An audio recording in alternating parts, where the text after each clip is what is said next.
तो students good morning. तो आज हम लोगों का जो है रे ऑप्टिक्स का ये तीसरा पार्ट है। 2 पार्ट हम लोग ख़त्म कर चुके हैं और आज हम लोग रिफ्रैक्शन के बारे में डिटेल में पढ़ेंगे। ठीक है, रिफ्रैक्शन से रिलेटेड जितनी भी चीज़ें होंगी वो हमें अच्छे से पढ़ना होगा, क्योंकि रिफ्रैक्शन ही ज़्यादातर इस चैप्टर में रोल प्ले कर रहा है बार बार। ठीक है, तो बाकी अपनी लोअर क्लासेस में रिफ्रैक्शन के बारे में पढ़ रखा है कि रिफ्रैक्शन होता क्या है। ये एक लाइट की एक बहुत बेहतरीन प्रॉपर्टी होती है। जैसे कि लाइट हमेशा क्या करता है, स्ट्रेट लाइन में ट्रेवल करता है, पर रिफ्रैक्शन एक ऐसी प्रॉपर्टी है कि जब उसके सामने कोई मीडियम ऐसा आ जाता है कि वो रेयर से, पहली बात तो रेयर में ट्रेवल करती है तो क्या करती है, स्ट्रेट लाइन में ट्रेवल करती है। लेकिन उसके सामने कोई मीडियम आ जाता है तो उस मीडियम में वो जाके टकराती है और टकराने के बाद अपने रास्ते से वो सीधे जिस तरफ जा रही होती है उस रास्ते से थोड़ा सा डेविएट हो जाती है। तो ऐसे केस को ही हम कहते हैं रिफ्रैक्शन। रिफ्रैक्शन आपने बेसिकली अपनी क्लास में पढ़ा हुआ है। आप जानते हैं कि सपोज दैट एक यहाँ पे एक मीडियम 1 है और दूसरा मीडियम 2 है ना। और जब लाइट एक मीडियम से दूसरे मीडियम में जाती है, ठीक है, one light travel from one medium to another medium, ठीक है, तो ये हमारी हो गई इंसिडेंट रे। और यहाँ पे आने के बाद जब इस मीडियम से ये अगर देखा जाए तो यहाँ से एक नॉर्मल खींचते हैं हम लोग सीधा सरफेस पे, तो ये नॉर्मल आ रहा है। और इस नॉर्मल से यहाँ पे 2 कंडीशन बनती हैं कि जब ये डेंसर से रेयर में जाती है तो ये नॉर्मल से दूर हटती है, और रेयर से डेंसर में जाती है तो नॉर्मल की तरफ बेंड होती है। तो ऊपर वाला हम मान लेते हैं रेयरर है, ठीक है, रेयरर मीडियम है, और नीचे वाला जो है वो डेंसर मीडियम है, ठीक है। तो ये जा रही इस बार रेयर से डेंसर में, ठीक है। तो डेंसर में गई तो क्या होगी, टूवर्ड्स द नॉर्मल ये बेंड होगी, इधर बेंड होगी। ये नॉर्मल है अगर हमारा तो ये बेंड होगी, और ये जो लाइट यहाँ पे है उसको इमर्जेंट रे कहा जाएगा, ठीक है। तो यहाँ पे आप देख रहे हैं कि जब ये रेयर से डेंसर में जाती है तो टूवर्ड्स द नॉर्मल बेंड होती है। और वही दूसरा केस अगर ले लेते हैं कि ये अगर डेंसर से रेयर में जाएगी, ठीक है, यहाँ डेंसर से रेयर में जाएगी अगर ये, तो अगर यहाँ से हम नॉर्मल खींचेंगे तो इस बार ये अबे फ्रॉम द नॉर्मल होगी, ठीक है, यहाँ से इधर चली जाएगी, ठीक है। तो यहाँ पे आप देख पा रहे हैं कि 2 केसेस होंगे। When light travel from one medium to another medium then it it तो ये सारी बात समझ में आई। डेफिनेशन आपको पता है, यहाँ मैं डेफिनेशन बताने वाला नहीं हूँ, बस मैं आगे बढ़ रहा हूँ फटाफट। ओके, तो यहाँ पे जो बातें हैं वो हमें समझ में आ गई हैं। थोड़ा अब यहाँ पे देख लेते हैं कि चीज़ें क्या हो रही हैं। तो ये मीडियम 1 है। देखिए यहाँ सबसे पहले एक चीज़ आता है जिसको बोलते हैं रिफ्रैक्टिव इंडेक्स, ठीक है। तो रिफ्रैक्टिव इंडेक्स के बारे में आप जानिए क्या होता है। रिफ्रैक्टिव इंडेक्स का सीधा सा मतलब है कि कोई भी मीडियम कितना डेंसर है, ठीक है, इसको शो करते हैं म्यू से, ठीक है। तो यहाँ पे आप देखेंगे कि रेयर मीडियम है, तो रेयर मीडियम में जो म्यू की वैल्यू यानी रिफ्रैक्टिव इंडेक्स की वैल्यू होती है वो 1 होती है। और डेंसर मीडियम में कुछ भी हो सकती है, वो एक्सपेरिमेंटली आपको गिवन होता है, ठीक है, क्वेश्चन में। सपोज दैट ये ग्लास है तो ग्लास का होता है 1.5, ठीक है। अब ये जब क्या है कि आप देख पा रहे हैं कि ये ज़्यादा है, तो ज़्यादा होने की वजह से वो डेंसर मीडियम कहलाएगा, ठीक है। तो ये डेंसर मीडियम है। ये दूसरा वाला यहाँ पे ये देखिए, ये एक डेंसर मीडियम है, और ऊपर जो है आपका वो रेयर मीडियम है। तो लाइट हमेशा क्या करती है, रेयर से डेंसर में जाती है या तो डेंसर से रेयर में जाती है, तो अपने रास्ते से थोड़ी सी डेविएट हो जाती है। इस डेविएशन को ही कहा जाता है रिफ्रैक्शन, ठीक है। ये डेविएशन जो कहलाता है, इधर जा रही थी लेकिन उधर ना जाने की वजह से ये थोड़ी सी डिफ्लेक्ट हो गई अपने रास्ते से, तो इसको कहा गया कि ये रिफ्रैक्शन कर रहा है। और यहाँ पर आप देख पा रहे हैं, ठीक है, रिफ्रैक्शन हमें समझ में आ गया। रिफ्रैक्टिव इंडेक्स की बात मैं कर लेता हूँ और अच्छे से। तो रिफ्रैक्टिव इंडेक्स का सीधा सा मतलब है कि कोई भी चीज़ कितना ऑप्टिकली डेंसर है, ठीक है, ऑप्टिकली डेंसर, सॉरी म्यू से शो करते हैं इसको, ऑप्टिकली कितना डेंसर है तो म्यू से शो किया जाता है। ओके, अब यहाँ पे देखिए कि दोनों को शो किया जाता है ऐसे करके। इनको लिखने का एक तरीका होता है जिसको हम लिख सकते हैं μ/1। तो इसको पढ़ते ऐसे हैं, refractive index of medium 2 with respect to 1, ठीक है, ऐसे पढ़ा जाता है। अगर यही चीज़ ऐसे लिखा हो तो इसको कहते हैं refractive index of 1 with respect to 2, ठीक है, उल्टा पढ़ते हैं, ये चीज़ ध्यान दीजिएगा। और इसको लिखते कैसे हैं, लिखते भी ऐसे हैं μ2/μ1, ठीक है, इसको लिखते हैं μ1/μ2, ठीक है। ये लिखने का तरीका आप देख लें कि रिफ्रैक्टिव इंडेक्स को लिखा कैसे जाता है। और इसका बेसिक सा एक फार्मूला होता है जो कि हम लिखते हैं μ = c/v, ठीक है। c जो होती है वो स्पीड ऑफ लाइट यानी 3 × 10⁸ होती है, ठीक है। और v मतलब स्पीड ऑफ वो लाइट होती है जो ट्रेवल कर रही होती है इन मीडियम, ठीक है। ये भी स्पीडी है पर ये मीडियम में होता है, ठीक है। तो यहाँ पे आप देखोगे कि ये चीज़, जैसे कि मान लेते हैं कोई मीडियम है, ओके, इस मीडियम में लाइट ट्रेवल करके आ रही है, तो मीडियम में क्या होगा कि लाइट की स्पीड जो होगी थोड़ी तो कम होगी ही, ठीक है, क्योंकि यहाँ पे डेंसर मीडियम आ गया, ये डेंसर मीडियम है, ऊपर से रेयर मीडियम है, ठीक है। तो ये क्या होगा, थोड़ा पहले डेंसर में टूवर्ड्स द नॉर्मल मुड़ी, फिर उसके बाद यहाँ पे आई तो यहाँ हमने नॉर्मल खींचा, यहाँ अवे फ्रॉम द नॉर्मल गई, ठीक है। तो यहाँ पे आप देख रहे हैं कि स्पीड ऑफ लाइट डेंसर में थोड़ी कम हो जाएगी और रेयर में थोड़ी ज़्यादा हो जाएगी। और हमें निकालना होगा तो इसी फॉर्मूले का हम यूज़ करके निकालते हैं, ठीक है। Speed of light in denser medium ये होता है जो कि, ठीक है। और ये आपको क्वेश्चन में गिवन होता है म्यू, और सी की वैल्यू आपको याद होनी चाहिए 3 × 10⁸, ठीक है। अब यहाँ पे देखिए, इसको हम और लिख सकते हैं म्यू इक्वल्स टू C/V, ठीक। यहाँ से हम चाहें तो देखें कि एक मीडियम में, जैसे पहला मीडियम यहाँ पे है हमारा, तो पहले मीडियम में अगर उसकी लाइट की जो स्पीड है वो C/V1 होगी, तो दूसरे मीडियम में अगर देखेंगे तो μ2 इक्वल्स टू C/V2 होगी, ठीक है। C तो सेम रहेगा, तो दोनों का अगर हम यहाँ पे देखें कि अगर हम निकालते हैं μ2/μ1 तो ये हो जाता है μ2/μ1, मतलब कि refractive index of 2 with respect to 1, यहाँ आप देख रहे हैं। तो μ2 यहाँ आप देख रहे हैं क्या आया है C/V2 अपॉन μ1 आया है C/V1, तो C कैंसिल हो गया और ये आ गया आपका V2/V1, ठीक है। तो यहाँ से हम लिख पाएंगे 1 μ2 equals to V2/V1 equals to C/V, okay.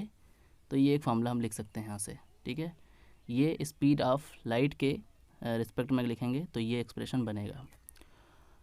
अब यहाँ पे फ्रीक्वेंसी की अगर बात करते हैं तो फ्रीक्वेंसी देखिए, जो फ्रीक्वेंसी होता है V इक्वल्स टू होता है एफ लैम्डा, ठीक है, ये फार्मूला होता है फ्रीक्वेंसी का। और फ्रीक्वेंसी चेंज नहीं होती है किसी भी मीडियम में लाइट की, वो हमेशा सेम रहती है, फ्रीक्वेंसी वही रहेगी और वेलोसिटी और वेवलेंथ चेंज हो जाती है, ठीक है।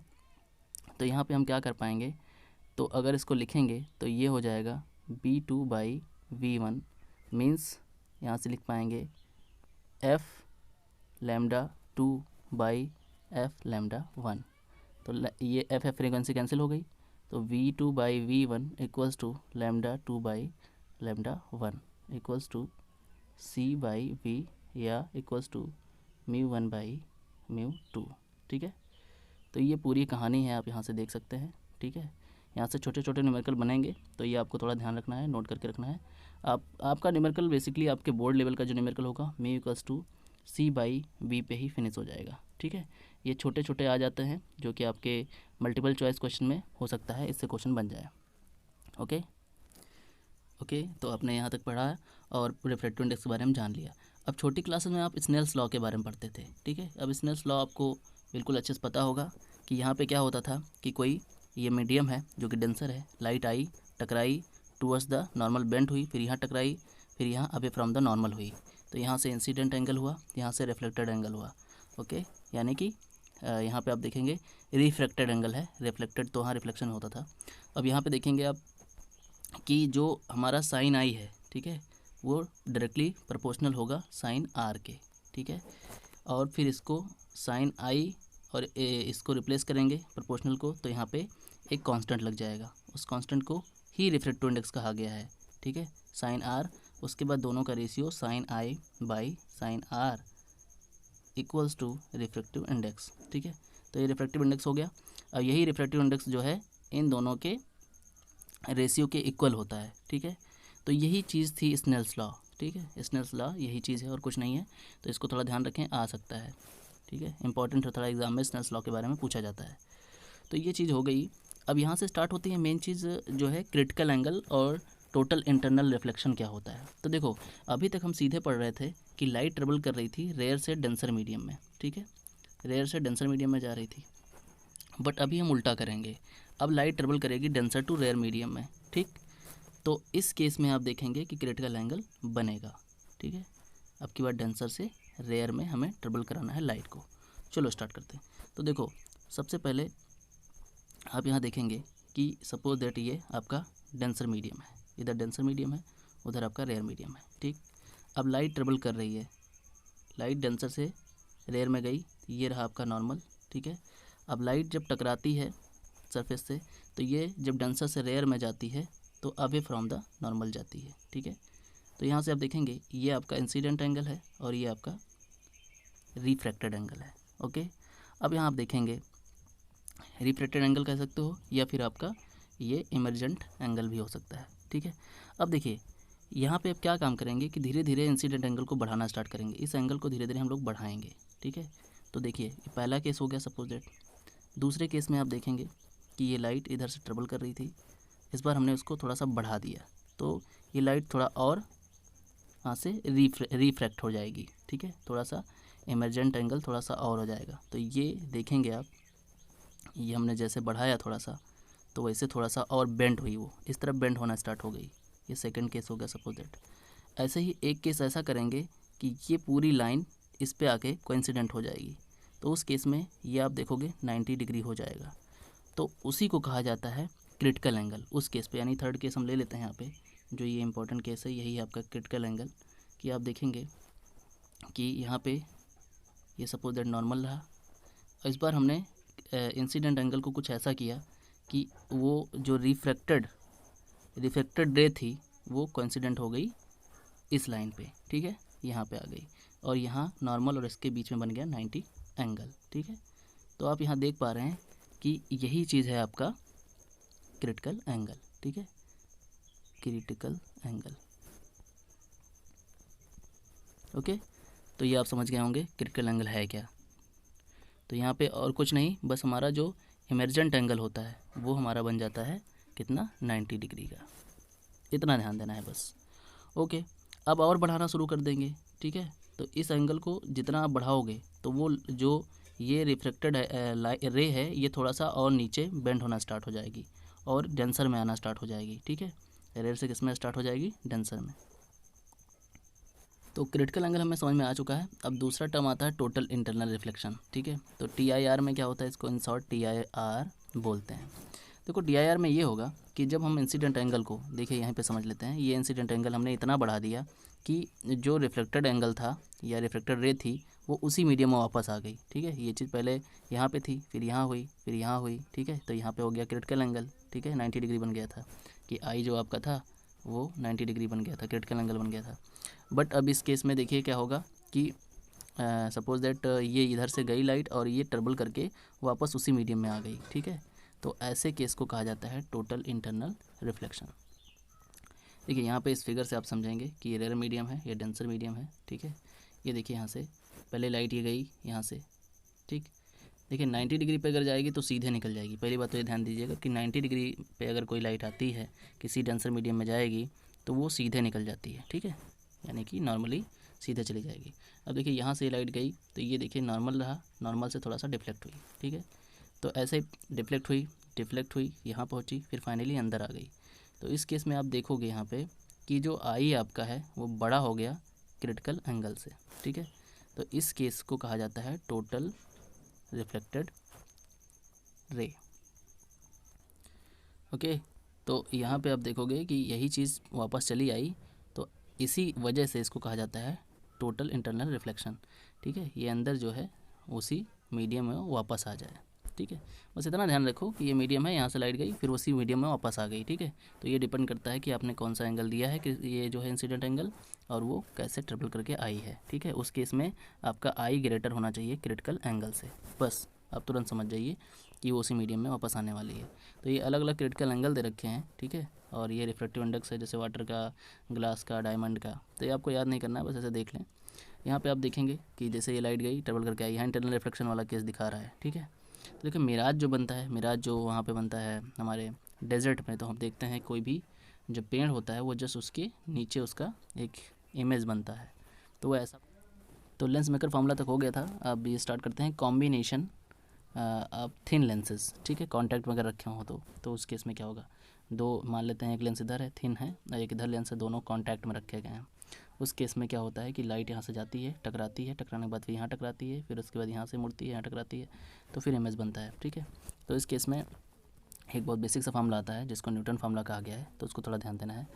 तो देखिए यहाँ पे क्या हो रहा है, लाइट यूँ गई, ये टकराई, टकराने के बाद यहाँ पे इसका इमेज बनना चाहिए था, बट इसका इमेज दूसरे लेंस की वजह से यहाँ बना। बस यहाँ थोड़ा सा आपको ध्यान देना है, बहुत थोड़ा सा, ज़्यादा कुछ नहीं, कि पहले आपका जब ये लाइट यहाँ से ट्रेवल करके गई तो पहले इमेज यहाँ बनी, तो उस केस में आपका जो इमेज का डिस्टेंस है वो b1 ही रहा, कोई बात नहीं। तो आपने लगाया लेंस फार्मूला, तो 1/b minus 1/u equals to 1/f1 पहले केस के लिए। तो आपका इमेज तो b1 पे बना है, तो आप लिखोगे 1/v1 माइनस 1/u, क्योंकि ऑब्जेक्ट डिस्टेंस u है इक्वल्स टू 1/f1। ठीक है, ये आपका इक्वेशन नंबर फर्स्ट बन गया, इसको ध्यान रखें। तो यहाँ नोटिस करें, देखिए ये आपका इक्वेशन नंबर फर्स्ट रेडी हो गया। नाउ सेकंड केस में बस इतना ध्यान देना है कि इस बार आपका दूसरे लेंस की वजह से ये b1 बन गया ऑब्जेक्ट, यानी u की जगह आपको v1 पुट कर देना है सेकंड केस में। ठीक है, इतना ध्यान रखना है। तो फिर से आप लगाओगे 1/b minus 1/u equals to 1/f2 आपके बार सेकंड केस के लिए। तो यहाँ पे v तो वही रहेगा, ये फाइनल इमेज के लिए हम पता कर रहे हैं, पर u आपका क्या हो जाएगा, b1 हो जाएगा। ये ऑब्जेक्ट की तरह काम करने लगा जो आपका ये इमेज बना था, इतना ध्यान देना। ठीक है, पहले केस में तो यही था, सेकंड केस में ऑब्जेक्ट ये काम करने लगा। तो आप ये देखेंगे, ये सेकंड हमारा इक्वेशन यहाँ रेडी हो गया। ठीक है, इतना ध्यान दें। फिर दोनों को क्या करना है, ऐड कर देना है। ठीक है, equation number first, equation number second, by adding both. दोनों को अगर ऐड करोगे तो 1/b1 1/b1 दोनों कैंसिल हो जाएगा, तो 1/vu 1/v माइनस 1/u, और ये हो जाएगा 1/f1 प्लस 1/f2। देखिए यहाँ पे दोनों ऐड हो गया। ठीक है, अब यहाँ पे आप जानते हैं कि 1/v माइनस 1/u ये एक फाइनल फार्मूला होता है, लेंस फार्मूला, तो 1/f लिख सकते हैं, यानी इसकी जगह पे हम लोग 1/f लिख सकते हैं फाइनली। तो देखिए यहाँ पे रख दिया गया, तो ये फाइनल फार्मूला आपका बन के आ गया।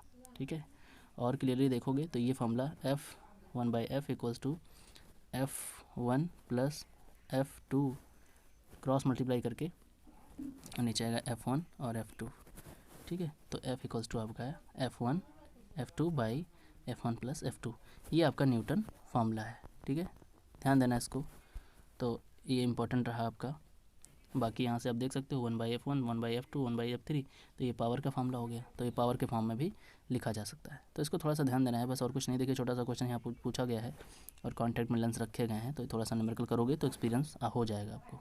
ठीक है, फिर इम्पॉर्टेंट बात आती है कि रिफ्रैक्शन। अब ये रिफ्रैक्शन थ्रू द प्रिज्म की वजह से, जो प्रिज्म अगर हो, ठीक है, दो सरफेस होते हैं, आप में दोनों सरफेस को यहाँ पे देखेंगे, इन दोनों को इंक्लाइन कर दिया गया है कुछ एंगल से, तब लाइट ट्रेवल करती है तो बेंड करती है। ठीक है, उसके बाद फिर ट्रेवल करके बाहर निकल जाती है। तो ऐसे केस में क्या होता है कि ये रिफ्रैक्शन हो रहा है किससे, प्रिज्म के थ्रू। तो यहाँ आप देखेंगे ये प्रिज्म रहा और ये लाइट गई। ठीक है, ये सरफेस टकराई तो पहले नॉर्मल की तरफ मुड़ी, फिर अब डेंसर से रेयर में जा रही है, तो अवे फ्रॉम द नॉर्मल। ठीक है, ये इमर्जेंट एंगल और ये इंसिडेंट एंगल, तो ये आप देख रहे हो। तो यहाँ पे हम लोग फार्मूला प्रूव करेंगे जो कि है प्रिज्म फार्मूला, बहुत इंपॉर्टेंट है, न्यूमेरिकल बहुत बनते हैं। और ये देखिए आपको याद आ रहा होगा क्वेश्चन नंबर 146 था, हमने बार बार बोला था बहुत इंपॉर्टेंट था, ये सेम चीज़ वही चीज़ यहाँ पे आ गई है। ठीक है, तो ये हमें थोड़ा ग्राफ भी समझना होगा। ठीक है, इस ग्राफ से ही वो क्वेश्चन क्लियर हो जाएगा। ठीक है, हाँ तो समझ लेते हैं प्रिज्म फार्मूला कैसे आएगा। ठीक है, तो देखेंगे कि यहाँ पे देखिए सारी बात समझना है बस, और कुछ नहीं। ठीक है, यहाँ से एक लाइट गई, ठीक है, टकराने के बाद पहले ये देखिए नॉर्मल रहा आपका, तो ये टूवर्ड्स द नॉर्मल मुड़ी है। ठीक है, फिर यहाँ पे ये डेंसर मीडियम हाई है, फिर डेंसर से रेयर में यहाँ जा रही है, तो अवे फ्रॉम द नॉर्मल है। ठीक है, ये नॉर्मल जा रहा था। तो यहाँ पे आप देखेंगे कि यहाँ पे एक क्वाड्रिलेटरल बन रहा है AQNR। ठीक है, यहाँ पे आप देखेंगे A है, ये Q है, N है और R है। ठीक है, ये क्वाड्रिलेटरल पे फोकस करना है आपको। ठीक है, इस क्वाड्रिलेटरल में आप देखेंगे कि एंगल A, ठीक है, और एंगल N दोनों क्या होंगे, 180 होते हैं। क्वाड्रिलेटरल के अपोजिट एंगल दोनों को अगर हम सम करें तो 180 डिग्री होता है, तो ये 180 डिग्री लिख दिया गया। क्लियर, उसके बाद अब ट्रायंगल देखेंगे आप, ट्रायंगल QNR है। ठीक है, ये जो ट्रायंगल आपको दिख रहा है इस ट्रायंगल पे फोकस करिएगा, तो ट्रायंगल के तीनों एंगल सम होते हैं 180 डिग्री। क्लियर, तो वही किया गया है। पहले R1 देखिए, यहाँ से आई गया है तो R1 है, फिर यहाँ से R2 जो बना है वो आपका इंसिडेंट एंगल है और यहाँ पे इमर्जेंट एंगल है, तो ये हो गया R1 R2 और ये N, तीनों एंगल ऐड करके 180 डिग्री हो जाएगा ट्रायंगल के अकॉर्डिंग। Equation number second. ठीक है, इक्वेशन नंबर फर्स्ट मान लिया गया। ठीक है, यहाँ ध्यान दीजिएगा। अब देखेंगे आप कि दोनों को इक्वेट कर सकते हैं, तो दोनों को इक्वेट करके कैसे लिख सकते हैं, R1 plus R2 plus angle QNR, चाहे QNR लिखो चाहे N लिखो, अब 180 है ही है, तो 180 की जगह पे हम देखिए ये 180 की जगह पे ये रख सकते हैं, तो ये angle A plus angle Q N R लिख सकते हैं। क्यू एन आर कैंसिल, मतलब ये एन उसमें भी आया था और इसमें भी आया था, दोनों कैंसिल हो गए, तो आपका R1 प्लस R2 एक इक्वल आ गया। ठीक है, बहुत सिंपल सा समझना है आपको। ठीक है, ये थोड़ा ध्यान रखिएगा, आराम से हो जाएगा। अब देखेंगे फिर यहाँ पर डेविएशन। आप देखिए डेविएशन क्या होता है कि ये जो लाइन जो जाना था सीधे सीधे ना जा करके इधर मुड़ गई थी, तो ये वाला, और यहाँ पे देखेंगे इधर मुड़ गई है, तो ये दोनों बढ़ाएंगे, तो दोनों जहाँ पे दोनों मीट कर रहे हैं, तो ये जो एंगल बन रहा है ये डेविएशन होता है। ठीक है, इस चीज़ का ध्यान दीजिएगा। अब देखिए तो ये डेविएशन कैसे निकलेगा, ये वाला एंगल और ये वाला एंगल दोनों का सम, इस ट्रायंगल जैसे ट्रायंगल होता है, कोई भी ट्रायंगल है ऐसे। ठीक है, तो उस ट्रायंगल का ये एंगल और ये एंगल इसके सम के, इन दोनों के सम के ये वाला बराबर होता है ना।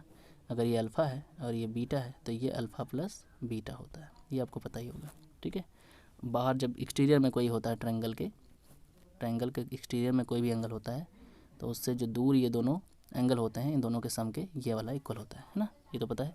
तो वही सेम चीज़ यहाँ देखेंगे, यहाँ पे है कहाँ वो चीज़, मैं दिखा दूँ आपको जूम करके, तो ये आप देखोगे कि ये चीज़ आपको यहाँ नज़र आ रही है, ये यहाँ नज़र आ रही है, तो ये दोनों एंगल हमें चाहिए, तभी ये डेल्टा आएगा। डेल्टा ही डेविएशन है। ठीक है, ये डेविएशन निकालने के लिए तो कैसे निकलेगा, आप देखोगे कि यहाँ पे आई है, ये आपको दिख रहा है आई, तो इस आई में से अगर आर माइनस कर दें, ये देखिए, तो ये एंगल आराम से निकल आएगा, तो जो कि क्या होगा आई माइनस R1। क्लियर, तो ये निकल आया एक, फिर प्लस, अब हम डेविएशन निकाल रहे हैं ना। अब दूसरा वाला केस देखोगे कि ई से यहाँ पे आप दिख रहा होगा R2 माइनस कर दो, तो ई से हमने R2 माइनस कर दिया, तो ये वाला एंगल निकल आया। क्लियर, और दोनों को सम कर दिया तो हमें डेविएशन मिल गया। ये चीज़ आप ध्यान दीजिएगा। ठीक है, तो ये सेम चीज़ जो है यहाँ पे मेंशन की गई है, तो आप यहाँ देख रहे हो कि ये चीज़ की गई है। अब यहाँ से आप देखोगे कि इसको और थोड़ा सा सॉल्व किया जाएगा। ठीक, तो यहाँ से हम लिख सकते हैं delta equals to I plus E, और यहाँ से माइनस R1 प्लस R2, इसको ब्रैकेट में लेना पड़ेगा। अब R1 प्लस R2 की जगह हम लोग क्या लिख पाएंगे, ए लिख पाएंगे इस इक्वेशन से, तो ये पूरा इक्वेशन बन जाएगा। क्लियर है, इसको थोड़ा ध्यान देना। तो फाइनली ये जो आपका आया है यही है आपका डेविएशन। ठीक है, तो एंगल ऑफ डेविएशन इसी को कहा जाता है। अब यहाँ इंपॉर्टेंट चीज़ है कि एंगल ऑफ डेविएशन जो होता है वो पूरी तरह किस पे डिपेंड करता है, एंगल ऑफ इंसिडेंट। ओके, तो ये सारी चीज़ें हैं। देखो क्या क्या चीज़ें हैं यहाँ पे जो डिपेंड करती हैं, वो हमें समझना होगा। देखो सबसे पहली चीज़ कि ठीक है, अगर R1 और R2 को सेम कर दिया जाए, तो जो हमारा वहाँ पे आया था R1 plus R2 equals to A, तो ये हो जाएगा 2R, दोनों सेम हो चुके हैं तो A हो जाएगा, तो R की वैल्यू आ जाएगी A/2 आ जाएगी। क्लियर, ओके, अब आगे देखेंगे, और वहाँ से दोनों एंगल भी सेम हो जाएंगे, मतलब I1 प्लस I2 भी सेम हो जाएगा, तो वो हो जाएगा दोनों 2I। देखो यहाँ पे इंपॉर्टेंट चीज़ ये ग्राफ का क्या मतलब है, देखो यहाँ पे एंगल ऑफ डेविएशन जैसे जैसे आपका क्या होता है, घटना स्टार्ट होता है, जैसे जैसे आप एंगल ऑफ इंसिडेंट बढ़ाओगे। इंपॉर्टेंट चीज़ यही है, एंगल ऑफ इंसिडेंट आप बढ़ाना स्टार्ट करोगे तो एंगल ऑफ डेविएशन घटेगा। लेकिन एक सिस्टम होगा कि एक टाइम पे ऐसा होगा कि जहाँ पे आप देखोगे कि एंगल ऑफ इंसिडेंट और एंगल ऑफ इमर्जेंट दोनों सेम हो जाएंगे। ठीक है, तो वहाँ पे सबसे मिनिमम मिलता है आपको डेविएशन, सबसे मिनिमम, यही बात ध्यान देना है, और ये केवल एक ही पॉइंट पे पॉसिबल है। ठीक है, बाकी जब मिनिमम हो जाता है उसके बाद जब एंगल ऑफ इंसिडेंट बढ़ाओगे तो एंगल ऑफ डेविएशन आपका बढ़ना स्टार्ट होता है, और बढ़ना स्टार्ट होता है और बढ़ते बढ़ते ये ऐसे बढ़ता चला जाता है। और ये एक चीज़ ध्यान रखिएगा कि ये जो ग्राफ बन रहा है ये दिखने में तो आपको पैराबोला लग रहा होगा, लेकिन असल में पैराबोला नहीं है, क्योंकि ये ग्राफ ऐसे जाके थोड़ा सा झुकना स्टार्ट हो जाता है। इंक्रीज़ तो हो रहा है आपको एंगल ऑफ डेविएशन, तो बस इतना ध्यान रखना है कि कोई ऐसा एंगल एक होगा कि जहाँ पे आपका जो एंगल ऑफ डेविएशन होगा सबसे मिनिमम मिलेगा आपको, सबसे मिनिमम, वही आपका एंगल ऑफ इंसिडेंस और एंगल ऑफ जो है यहाँ पे डेविएशन दोनों सेम। तो प्रिज्म फॉर्मूला पूरी तरह से प्रूव करते हैं। ठीक है, सपोज दैट ये आपका रहा प्रिज्म, ठीक है, और ये आपका रहा एंगल ऑफ प्रिज्म। ठीक है, एंगल ऑफ प्रिज्म वही जहाँ दोनों सरफेस इंक्लाइंड होते हैं। ठीक है, अब देखो यहाँ पे क्या होगा कि ये लाइट आई टकराई, ठीक है, ये रहा आपका नॉर्मल, तो ये पहले टूवर्ड्स द नॉर्मल मुड़ी। ठीक है, टकराने के बाद फिर यहाँ पे देखिए ये रहा नॉर्मल, फिर ये अवे फ्रॉम द नॉर्मल हो गई। ठीक है, ये चीज़ आप देखेंगे ये बिल्कुल रिफ्रैक्शन की वजह से हो रहा है।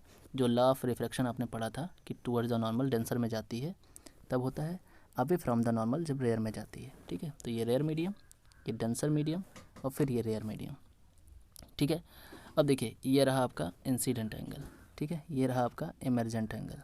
ठीक है, यहाँ पे आप देखोगे कि ये आपका R1 है, यहाँ पे आप देखोगे ये आपका R2 है। ठीक है, और इसको हमने मान लिया M, M, और इसको मान लिया हमने N। ठीक है, और इसको मैंने मान लिया P, सपोज दैट। अब आप देखो यहाँ काम क्या करना है आपको, कि आपको यहाँ पे कंसीडर कुछ नहीं करना। अभी आपने देखा ही है, 3 चीज़ कंसीडर करनी थी। पहला चीज़ ये देखिए, ये एंगल और ये एंगल दोनों आपको देखना है कि ये जो आपका यहाँ पे ये क्वाड्रिलेटरल बन रहा है, AMP और आपका N। ठीक है, तो इस क्वाड्रिलेटरल में देखोगे एंगल A और एंगल N आपका, एंगल P जो है वो 180 डिग्री का है। पहले तो ये कंसिडर करना था। और सेकंड केस में ये आपको जो ये ट्रायंगल दिख रहा है इसको कंसिडर करना है। तो इस ट्रायंगल में आप देखोगे कि R1 plus R2 plus angle P equals to 180 degree, ये आपको देखना था। ठीक है, 2 केस हो गए। तीसरा केस आपको ये देखना था कि आपको यहाँ पे ये जो एंगल है डेविएशन के लिए, ठीक है, डेविएशन निकालने के लिए ये चीज़ आप देखेंगे कि इसको इधर बढ़ाना था क्योंकि ये इस तरफ जा रही थी लेकिन मुड़ गई थी। और ये देखिए ये लाइट इधर मुड़ गई है जबकि उसको किधर इधर जाना था। तो ये इसका ये यहाँ बढ़ाया हमने, तो यहाँ दोनों टच कर रहे हैं। तो ये दोनों देखिए यहाँ पे टच कर रहे हैं। ये एंगल जो आपका बन रहा है ये है एंगल ऑफ डेविएशन, जिसको हम शो करते हैं सिग्मा से। ठीक है, तो ये निकालने के लिए आप देखोगे कि इस ट्रायंगल में हमें ये मान लो हमने जेड कह दिया, तो ट्रायंगल M Z और फाइनली N, इसमें हमें फोकस करना है। तो ये एंगल और ये एंगल, इन दोनों का सम डेविएशन के इक्वल होगा। ठीक है, तो ये निकलेगा कैसे, ये यहाँ से आप देखोगे कि एंगल I जो है, ये एंगल I, इस एंगल I से हम लोग माइनस करेंगे एंगल R1, तो हमारा ये एंगल पता चल जाएगा। और यहाँ से एंगल E से अगर हम लोग एंगल R2 माइनस करेंगे तो हमें ये एंगल पता चल जाएगा। ठीक है, दिख रहा है इसमें क्लियर। तो यहाँ पे आपका क्या हो जाएगा कि डेविएशन के लिए आपको निकालना होगा डेविएशन इक्वल्स टू, दोनों का सम चाहिए हमें। ठीक है, तो यहाँ से I माइनस R1 हमने निकाला और प्लस E में से R2 निकाला। ठीक है, दोनों का सम किया तो डेविएशन पता चल गया। तो ये हमें इतना कंसिडर, 3 पार्ट हमें कंसिडर करना है और इन दोनों को इक्वेट करना है। इक्वेशन नंबर फर्स्ट और इक्वेशन नंबर सेकंड को आपको इक्वेट करना है। तो आगे बढ़ते हैं। तो देखिए फर्स्ट और सेकंड को इक्वेट कर दिया तो angle R1 plus R2 equals to, plus angle P भी था और वहाँ angle A plus angle P दोनों इक्वेट हो गया। P और P कैंसिल हो गया था और यहाँ से R1 plus R2 equals to angle A आ गया था। ठीक है, ये पहला इक्वेशन मान लेते हैं। और यहाँ पे आप देखोगे कि अगर इसको दोनों को सेम कर दिया जाए, ठीक है, R1 R2 सेम हो जाए तो ये 2R इक्वल्स टू A हो जाएगा, जो कि R इक्वल्स टू आ जाएगा आपका A/2। इसको नोट कर लो, फिर आगे बढ़ जाओ। और वहाँ पे आप देखेंगे डेविएशन इक्वल्स टू आपका आ चुका था I minus R1 plus E minus R2। अब क्या काम करते हैं यहाँ पे, इसको हम ऐसे भी लिख सकते थे I plus E minus R1 plus R2, और R1 प्लस R2 अभी मैंने प्रूव किया ऊपर A होता है। तो deviation equals to I plus E minus A हो सकता है। अब यहाँ पे अगर I और E दोनों सेम हो जाए, मीन्स जो आपका इमर्जेंट एंगल है वो इंसिडेंट एंगल के सेम हो जाए, तो फिर क्या होगा कि यहाँ पे आप लिख पाएंगे 2I माइनस A। क्लियर। अब यहाँ से आपको इंसिडेंट एंगल निकालना है, तो ये आपका आ जाएगा sigma equals to 2I minus A, means आपका आ जाएगा sigma plus A equals to 2I, means I equals to आ जाएगा सिग्मा प्लस A/2। ठीक, ये आपका गया incident angle. Now by Snell's law, ठीक है, स्नेल्स लॉ लगा दोगे आप। तो स्नेल्स लॉ क्या कहता है, sine I by sine R equals to mu. ठीक है, तो यहाँ से आप देखोगे कि n इक्वल्स टू आ गया sine I by sine R। ठीक है, ये n कांस्टेंट लिख सकते हो, इसको म्यू भी लिख सकते हो, n भी लिख सकते हो, जो आप लिखना चाहो। ठीक है, तो यहाँ से आ गया साइन, यहाँ पे I की वैल्यू क्या, तो यहाँ पे आपका आ गया था ये साइन, एक I की वैल्यू निकल के आई थी सिग्मा A/2। ठीक, यहाँ पे आया था साइन R की वैल्यू A/2, तो ये आपका आ गया था